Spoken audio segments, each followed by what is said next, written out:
오늘 우리에게 주신 하나님의 말씀은 신약의 말씀 누가복음 2장 8절에서 20절까지 말씀입니다. 신약 성경 90면입니다.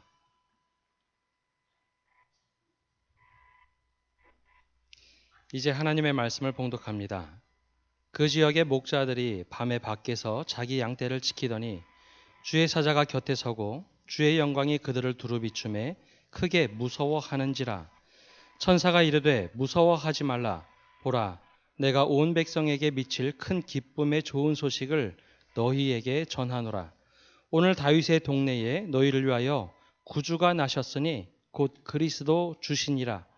너희가 가서 강보에 쌓여 구유에 누워 있는 아기를 보리니 이것이 너희에게 표적이니라 하더니 호련히 수많은 천군이 그 천사들과 함께 하나님을 찬송하여 이르되 지극히 높은 곳에서는 하나님께 영광이요 땅에서는 하나님이 기뻐하신 사람들 중에 평화로다 하니라.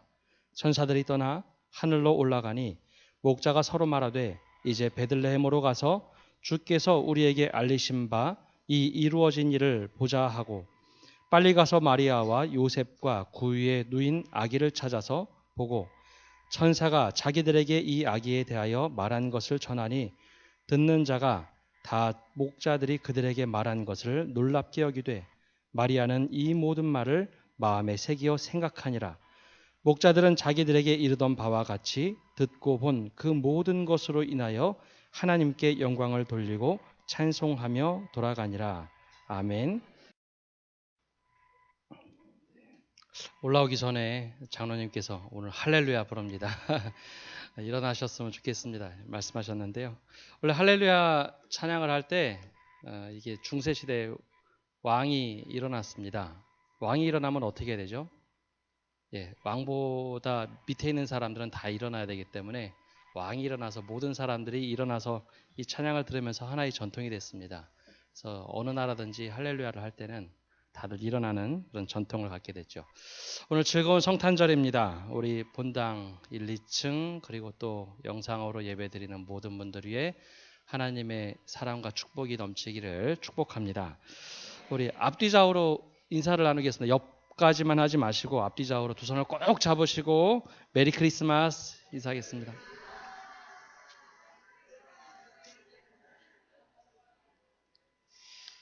예.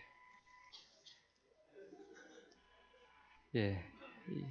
예배를 드리다 보면 이때가 가장 표정이 좋습니다. 이 모습을 가지고 함께 예배하기를 바랍니다. 오늘은 온 세상이 기뻐하는 성탄절입니다. 근데 마음이 아픈 것은 온 세상이 기뻐하는데 그 진정한 의미를 모르고 기뻐한다는 데 있습니다. 성탄절임에도 불구하고 더 먼저 부각되는 것은 산타클로스가 많이 부각이 되고 선물 교환이 부각이 되고 또 그뿐만 아니라 불티나는 케이크가 더 먼저 떠오르는 절기가 되어 있습니다. 그렇다고 그 의미를 모르는 사람들에 대하여 비난할 수는 없습니다. 그 출발은 우리가 좀 잘못했기 때문이죠. 우리가 바르게 하지 못해서 그렇습니다. 예수님을 믿는 우리가 먼저 바르게 믿고 바르게 실천하고 성탄의 기쁨을 우리가 제대로 알린다면 모든 사람들이 바른 방향을 향하여 오히려 하나님을 또 예수님을 찬양하는 그 길을 따라오지 않을까라는 생각을 합니다. 그래서 사도행전 2장 마지막 절에는 초대교회의 모습을 통해서 이루어진 일을 기록할 때 이렇게 얘기합니다. 하나님을 찬미하고 온 백성에게 칭송을 받으니 날마다 구원받는 사람의 수가 더하니라. 바로 우리 교회가 하나님을 온전히 찬미하고 모든 사람들에게 칭송을 받으며 구원받는 사람들이 더하는 선함교회 되기를 간절히 기도합니다. 오늘은 즐거운 성탄절이면서 이 대림절이라는 절기를 지내고 있습니다. 다시 오실 주님을 기다리는 절기죠. 제가 질문을 할 때 한번 상상을 해보시죠. 주일 오후처럼 선물은 없습니다. 만약 오늘 예수님께서 이 땅에 오신다면 어디를 먼저 가실까요? 정답은 없습니다. 한번 잠깐 상상해 보실까요? 이 성탄절 주님께서 재림하신다면 어디를 먼저 찾아가실까요? 예배를 드리는 교회, 특별히 우리 교회를 먼저 찾아오실까요? 아니면 예수님께서 예수님을 필요로 하는 이들에게 찾아가실까요? 예, 정답은 없습니다. 그냥 생각해 보시면 됩니다. 사실 저도 정답은 모르고 정답은 주님만 아시죠. 주님께서 원하시는 곳으로 가시겠죠. 어렴풋하게 알 수 있는 것은 예수님의 공생애의 삶을 말씀을 통해서 들여다보면 조금 그 답을 찾을 수 있지 않는가라는 생각만 할 뿐입니다. 예수님께서 공생애 처음 시작하시면서 팔복을 얘기하실 때 심령이 가난한 사람, 애통하는 사람, 온유한 사람, 의에 줄이고 목마른 사람, 궁휼한 사람, 마음이 청결한 사람, 화평케 하는 사람, 또 의로운 사람, 그 사람들에게 복이 있다. 마카로이라고 하면서 선포하셨죠. 그 말을 좀 풀어서 본다면 그들이야말로 주님을 필요로 하는 사람이다라는 것을 말씀해 주셨습니다. 또 예수님은 세리와 죄인들과 식사를 하셨고 그 당시에 소외된 창녀들을 구원해 주셨고 또 내가 의인을 부르러 온 것이 아니요 죄인을 부르러 왔노라라고 바리새인들에게 응답하던 말씀을 떠올려 볼 때 대충 우리가 생각은 할 수 있습니다. 그러나 사실 이 장소에 대한 질문은 잘못된 질문입니다. 사실 장소가 중요한 것이 아니라 어떤 이들을 찾아가실까에 초점을 맞춰야 합니다. 예수님을 믿고 안 믿고가 아니라 정말 예수님께서 예수님을 필요로 하는 사람들이 누구일까? 바로 예배를 드리는 우리로부터 시작해서 예수님을 필요로 하는 모든 사람들에게 예수님께서 재림하실 때 찾아가시리라는 것.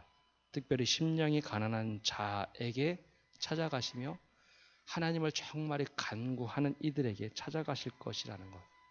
장소가 중요한 것이 아니라는 것을 우리가 알 수 있죠. 또 하나의 질문을 해봅니다. 그럼 장소가 아니라 시선을 바꾸어서 우리들의 이야기를 좀 해볼까요? 예수님께서 다시 이 땅에 오신다면 누가 먼저 예수님을 알아볼 수 있을까요? 이건 역시 정답은 없습니다. 강단에서 말씀을 전하고 있는 제가 먼저 알아볼까요? 아니면 여기서 예배를 드리고 있는 성도님들이 먼저 알아볼 수 있을까요? 이 질문에 대한 것을 기억하면서 오늘 말씀 속으로 들어가서 우리는 예수님의 오심을, 다시 오심을 준비하며 기뻐하는 사람들인가라는 것을 말씀을 통해서 한번 생각해 보고자 합니다. 오늘 본문으로 들어가기 전에 그 시대의 좀 배경을 먼저 말씀드립니다. 예수님께서 활동하시던 시기는 우리가 잘 알고 있는 것처럼 로마의 식민 지배를 받고 있던 시대입니다. 그 당시에 황제가 될 사람이 태어나면, 즉 왕자죠. 시인들이나 연설가들이 그 주변에 찾아와서 평화와 번영을 기원하는 시를 낭독하고 찬송을 하는 것이 그 로마 시대의 하나의 관습입니다. 그 신분에 걸맞는 축복을 해주는 것이죠. 지금도 이 땅에 생존해 있는 왕정 국가들, 왕이 있는 나라들은 왕자가 태어나면 이렇게 축하해 주는 사절단들이 가는 것과 비슷하다라고 생각하시면 됩니다. 근데 이때 황제보다도 훨씬 더 높은 하나님의 아들이 이 땅에 태어나는데 과연 축하객이 누구였는가라는 것을 마태와 누가가 살짝 기록해 놓았습니다. 마태와 누가는 이것을 기록할 때 특별히 마태는 동방의 박사들이 축하를 해 주었다라고 기록했고 누가는 목자들이 축하해 주었다라고 기록을 하고 있습니다. 그렇다면 그 관습상 황제의 아들, 왕자가 태어났을 때 그렇게 위대한 사람들이 찾아와서 축하해 주는데 동방의 박사들, 목자들이라면 그 신분에 걸맞는다고 생각을 하십니까? 근데 놀랍게도 마태와 누가는 동방의 박사들과 목자들이 예수님의 탄생을 축하해주고 기뻐했다라는 것으로 복음서 서두에 기록하고 있습니다. 조금 이상하죠? 왜 이들이 이렇게 축복을 해줬을까? 마태는 복음서를 기록할 때 철저히 유대인의 입장에서 유대인들에게 복음을 전하기 위해서 정통성을 중요시 여기며 기록했던 복음서가 마태복음입니다. 마태는 그래서 복음서를 기록할 때 족보를 제일 앞에다 두었습니다. 정통성이 중요하기 때문에 그렇죠. 그토록 기다리던 메시아가 태어났는데 마태는 살짝 비꼰 겁니다. 왕실도 모르고 율법사도 종교 지도자들도 아무도 모르고 이방인이었던 동방의 박사들이 먼저 축하해 주었다라는 것을 밝히고 있습니다. 유대인들이라면 말씀을 줄줄 외우고 미시나라는 해석서를 가지고 있고 여러 가지 장치를 통해서 말씀을 다 알고 있는데 말씀을 아는 것과 믿는 것이 실천이 안 되었다라는 것을 지적을 하고 있죠. 이방인을 위해서 복음서를 기록했던 누가는 조금 다른 시각으로 오늘 말씀을 기록했습니다. 우리 8절의 말씀을 함께 읽어보겠습니다. 8절입니다. 그 지역의 목자들이 밤에 밖에서 자기 양떼를 지키더니, 그 지역의 목자들이라고 하면서 시작을 합니다. 그 지역이 어디를 말할까요? 오늘 말씀 조금 앞부분 2장이 시작되는 배경을 좀 보면 이렇게 시작합니다. 황제 가이사 아구스도가 명을 내려 호적을 하게 했다. 고향에 가서 호적을 하게 했다라고 얘기합니다. 그럼 왜 그랬을까라는 것을 한번 생각해 봐야 하는데요. 이 가이사 아구스도라는 용어는 성경에 나오는 거고요. 일반적 세계사에서는 카이사 아우구스투스를 얘기합니다. 이 아우구스투스는 그 당대에 전쟁을 제일 많이 한 정복 전쟁을 하던 왕이었습니다. 즉 피비린내 나는 정복 전쟁을 했죠. 수많은 땅을 식민지로 삼았습니다. 그리고 그 당시에 로마의 평화, 모든 길은 로마로 통한다라는 속담을 만들어냈던 인물이 바로 아우구스투스입니다. 즉 모든 땅을 다 전쟁으로 점령을 하고 나서 이 땅은 로마의 평화로 지배하는 땅이다라고 얘기하는 것이죠. 어떻게 진정한 평화라고 느껴지십니까? 전쟁을 해서 식민지를 다 삼았어요. 그리고 아우구스투스가 지배하는 곳에는 평화가 있다. 힘으로 만들어내는 평화. 그래서 역사가들은 이것을 보고 위장된 평화라고 이야기를 합니다. 그렇게 아우구스투스가 모든 로마의 식민지를 만들어 놓고 나니 통치를 할 때 호적을 하지 않으면 통치 지배 구조가 흔들리게 되어 있습니다. 그래서 각 사람들은 고향에 가서 호적을 하고 와라라는 칙령을 내리죠. 그때 요셉도 다윗의 왕족 출신으로 고향 베들레헴으로 내려가게 됩니다. 그때 약혼녀였던 마리아 뱃속에 이미 아기 예수가 자라고 있었죠. 만삭의 몸으로 먼 길을 가서 호적을 등록하게 됐습니다. 그때는 겨울이었고 너무 힘든 가운데 급하게 해산을 하게 됐습니다. 성경에는 여관에서 여관을 못 찾았다라고 얘기하지만 그 원어로 보면 여관이라고 하기에는 좀 어렵고요.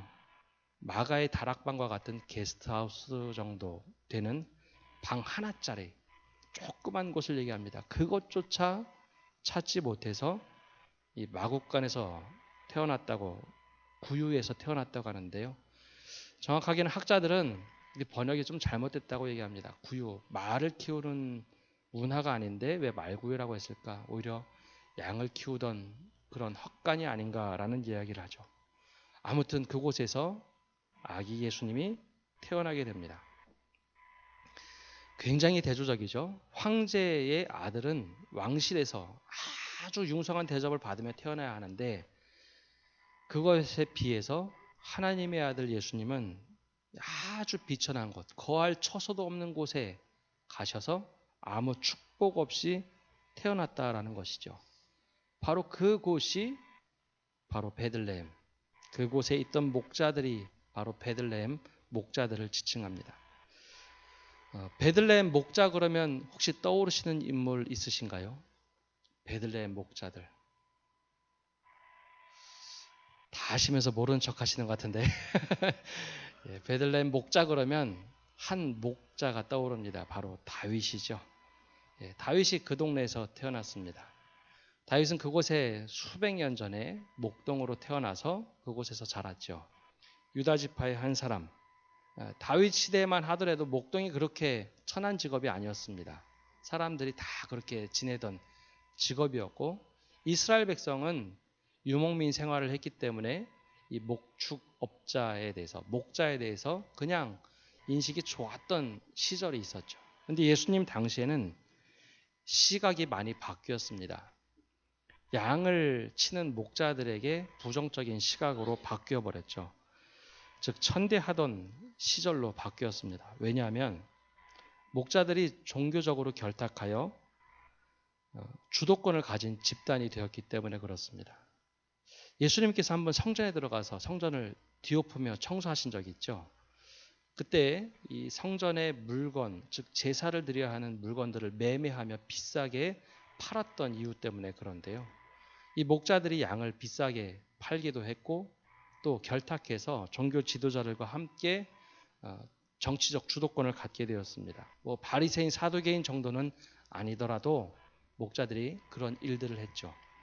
그래서 사람들은 목자와 세리를 비슷하게 취급을 했던 시절입니다. 그러니 고리대금도 하고 도적질도 하고 하니 사람들의 지탕이 됐습니다. 그래서 과거와 달리 목자에 대해서는 저 사람들에게 무슨 선한 것이 있는가라는 생각을 하던 그런 인물들이 되었죠. 일반적으로 목자들은 양떼를 칠 때 오랜 기간을 나가게 되어 있습니다.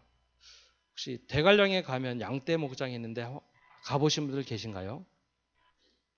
예. 한두 번 이렇게 손을 드셨는데 양떼 목장이라는 곳을 가보면요. 울타리를 여러 개를 쳐놨습니다. 양을 키우는 곳이 있고 목초지 여러 울타리를 쳐놨는데 그 이유는 양들이 눈이 되게 안 좋고 먹는 것에는 굉장히 욕심을 냅니다. 그래서 월요일 목장 따로, 화요일, 수요일, 목요일, 금요일 이렇게 따로 목초지를 풀어줘야지 됩니다. 그렇지 않으면 양들이 욕심도 많고 눈도 안 좋고 먹을 것은 많이 탐하기 때문에 뿌리채 이 풀을 다 뜯어먹습니다. 그러면 어떻게 될까요? 다음은 굶어야죠. 그래서 목자들은 늘 목초지를 한 곳에 두지 않습니다. 여기 뒀다 골고루 먹게 해야지 양들이 살아갈 수 있기 때문이죠. 그러니 양을 한번 몰고 나가면 먼 길을 나가서 여러 곳을 돌아야 합니다. 밤에 역시 들짐승의 위협이 있으니 밤에 불침번을 서야죠. 그러던 어느 날 구절과 같은 일이 벌어졌습니다. 9절 말씀 함께 읽어보겠습니다. 주의 사자가 곁에 서고 주의 영광이 그들을 두루 비춤에 크게 무서워하는지라. 주님의 사자가 곁에 서고 주의 영광이 그들을 비춤에 크게 무서워했습니다. 천사가 나타났는데 왜 무서워할까라고 생각하시겠지만 우리 시대는 영화나 아니면은 동화 같은 거를 많이 봐서 그렇습니다. 천사가 나타나면 하얀 옷을 입고 이렇게 이쁘게 나타나죠. 근데 상상을 해보십시오. 요즘처럼 불이 환한 곳이 아니라 어두운 깜깜한 밤 허연 물체가 빛을 내고 옵니다. 전기라는 것은 보지도 못한 사람들이 환한 영광 가운데 오면 당연히 두렵겠죠. 우리 문화로 얘기하면 귀신입니다. 얼마나 무섭겠습니까? 더군다나 신비적인 체험을 해보지 못했던 목자들입니다. 당연한 일인지도 모릅니다. 신비한 체험, 우리가 영적인 체험을 하면 마냥 기쁘시던가요? 아니면 두려우시던가요? 기쁨도 있지만 두려움도 함께 몰려오는 것이 당연한 일입니다. 아까 처음에 했던 두 번째 했던 질문을 떠올리시면서 한번 이 말씀을 상상하셨으면 좋겠는데요. 하나님께서 역사하시는 곳이 아주 놀라운 곳에서 역사하신다라는 겁니다. 하나님께서 역사하시는 곳이 우리는 생각하기를 성전 혹은 회당이라고 생각하지만 놀랍게도 오늘은 목초지에서 일터에서 하나님이 역사하셨습니다. 우리는 상식적으로 하나님의 은혜가 넘치는 곳은 예배당이고 예배 시간이라고 생각하지만 아니요. 의외의 장소에서 하나님이 역사하셨습니다. 따라서 하나님의 역사를 우리 삶에 대입해 보면 하나님의 역사가 이루어지는 곳은 이 예배당인 경우도 있지만 대체적으로는 이곳에서 이루어지지만 우리의 일터에서도 우리의 가정에서도 불현듯 하나님의 역사가 나타날 수 있음을 우리가 기억해야 합니다. 물론 예배 시간에 말씀으로 강력하게 임하는 것은 당연한 일입니다. 그러나 거기에 제한되지 않는다라는 것이죠. 일하는 일터에 나타나신 주님은 목자들에게 그렇게 나타나신 것만은 또 아닙니다. 모세를 부르실 때 그가 광야에 있을 때 불타는 떨기나무 가운데 역사하셨습니다. 그도 일할 때였습니다. 다윗도 자기가 열심히 일할 때 사무엘이 불러서 기름 부음을 받았습니다. 또 베드로를 부르신 주님은 베드로가 열심히 기도할 때가 아니라 바로 물고기를 잡고 있는 그날 갈릴리 바다에서 부르셨다라는 것을 우리가 한 번쯤은 되새겨 봐야 합니다. 이 예배의 장소에만이 아닙니다.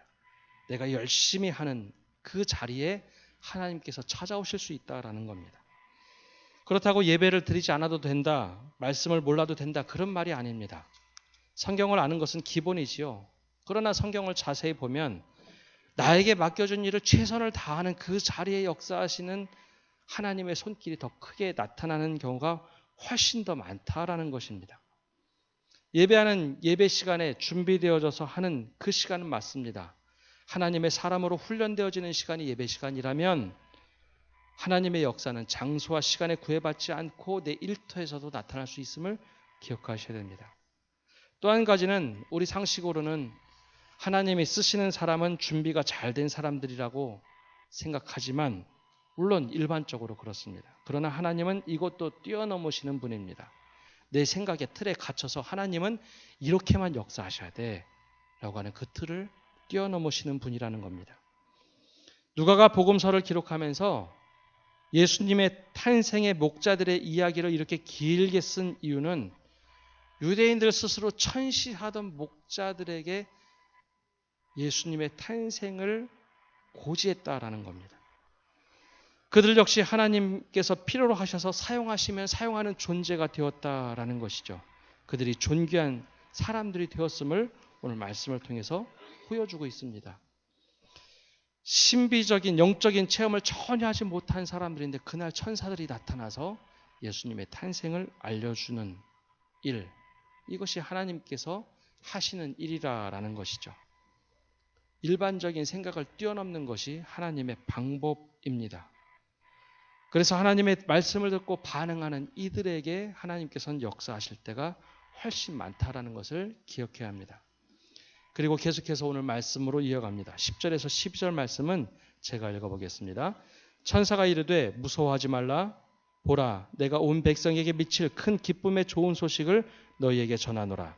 오늘 다윗의 동네에 너희를 위하여 구주가 나셨으니 곧 그리스도 주시니라. 너희가 가서 강보에 쌓여 구유에 누여 있는 아기를 보리니 이것이 너희에게 표적이니라 하더니. 아멘. 성경 전체를 보면 예수님의 수태, 즉 예수님이 수태했던 이야기는 여러 사람을 통해서 알려주었다면 예수님의 탄생을 직접 예수님이 탄생하셨으니 가보아라고 한 것은 유일하게 목자들입니다. 동방의 박사들은 별을 보고 찾아 나섰습니다. 그러나 천사가 직접 가서 해준 이들은 목자들입니다. 천사가 말할 때 큰 기쁨의 좋은 소식을 너희에게 전한다라고 했죠. 우리가 잘 알고 있는 것처럼 큰 기쁨의 좋은 소식, 즉 복음이란 단어가 처음 등장한 곳이 여기입니다. 우리는 제자들이 복음을 증거했다고 하는데요. 제일 먼저 그렇게 생각하지만 아니요. 천사들이 큰 기쁨의 좋은 소식을 너희에게 전한다라고 하면서 복음을 이야기했고 너희들도 후에 이것을 전하는 사람, 복음을 전하는 사람이 되어야 한다라고 이야기했죠. 이야기를 들은 이 목자들 그리고 천사들은 말을 이어갑니다. 14절에 이렇게 천사들과 함께 하나님을 찬송하면서 천군이 외치죠. 14절에 지극히 높은 곳에서는 하나님께 영광이요 땅에서는 하나님이 기뻐하신 사람들 중에 평화로다 하니라. 아멘. 사실 이 말씀이 우리들에게 마음에 잘 와닿지 않습니다. 그냥 하나님께는 영광이요 땅에서는 하나님의 기뻐하시는 사람들 중에 평화로다라고 그냥 읽혀지는데 당시 목자들은 이 말씀을 듣고 깜짝 놀랄 만한 말씀이었습니다. 처음에 로마 시대의 배경을 말씀드렸는데 그 당시 아우구스투스는 이 세상의 진정한 평화는 나를 믿을 때, 즉 황제 스스로 큐리오스라는 주라고 불렀고 또 하나는 아우구스투스의 평화가 진정한 평화다라고 모든 식민지 나라들에게 알려주었습니다. 너희들은 나를 따라와야지, 나를 믿어야지 평화를 얻고 나를 따라야지 평화를 얻는다라는 것이 그 당시의 문화였습니다. 그리고 법이었습니다. 근데 천군 천사들이 와서 외칩니다. 지극히 높은 곳에서는 하나님께 영광이요 땅에서는 하나님이 기뻐하는 사람들 중에 평화로다. 그 평화가 진짜가 아니라는 겁니다. 그리스도 주가 나셨다. 아우구스투스가 진짜 주가 아니라 진짜 주 메시아는 이 아기 예수님이 진짜 주님이시고 진정한 평화는 하나님이 기뻐하시는 사람들 중에 평화가 진짜 오는 것은 바로 이분으로 인하여 평화가 올 것이다 라는 이야기입니다. 그러면 아우구스투스가 만들어낸 평화는 가짜 평화, 위장된 평화라는 것이죠. 그 당시 사람들의 사고관을 확 깨뜨리는 이야기입니다. 그리고 천사들이 바로 떠나갑니다. 그때 목자들의 반응이 이렇습니다. 15절 말씀에 보면 천사들이 떠나 하늘로 올라가니 목자가 서로 말하되 이제 베들레헴으로 가서 주께서 우리에게 알리신 바 이 이루어진 일을 보고자 하고, 천사들이 하늘로 올라가자 목자들이 이제라고 했는데 정확하게 얘기하면 지금 베들레헴으로 가자라고 말을 합니다. 천사들이 지금 나에게 얘기해 줬으니 시간을 지체하지 말고 지금 당장 가자라고 이야기합니다. 그래서 목자들의 그림을 그려놓은 성화들을 보시면 낮이 아니라 밤에 예수님을 찾아갑니다. 그 얘기를 밤에 듣고 밤에 베들레헴으로 바로 쫓아 들어갑니다. 그래서 그 밤에 어떻게 알았는지, 아기 울음소리를 들었는지 열심히 찾아내서 마리아와 요셉과 구유에 누워있는 아기를 찾아냅니다. 더 재미있는 것은 부모들도 모르고 있는 사실까지도 이 목자들이 이야기해주고 있습니다. 그래서 누가는 이것을 아주 자세하게 기록하죠.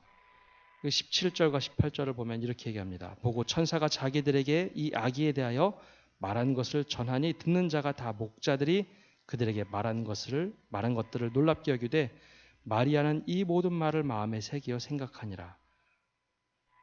이 말씀을 보면 부모들조차 모르고 있었어요. 이 아기가 어떤 아기인지. 근데 천사들에게 들었던 이야기들을 목자들은 이 아기에 대하여 부모에게 다 이야기해 줍니다. 그러니 그것을 놀랍게 여기고 마리아는 이 모든 말을 마음에 새기어 생각합니다. 예전에 천사가 들려줬던 이야기 또 다시 목자로 인해서 확인을 하죠. 예수님의 탄생을 축복하기 위해 처음 왔던 목자들의 혹시 이름을 아십니까? 놀랍게도 이름이 기록되어 있지 않죠. 천사들에게 들었던 것을 예수 부모인 요셉과 마리아에게 전합니다. 한 걸음으로 달려가서 전하죠. 그런데 이 목자들의 이름이 등장하지 않습니다.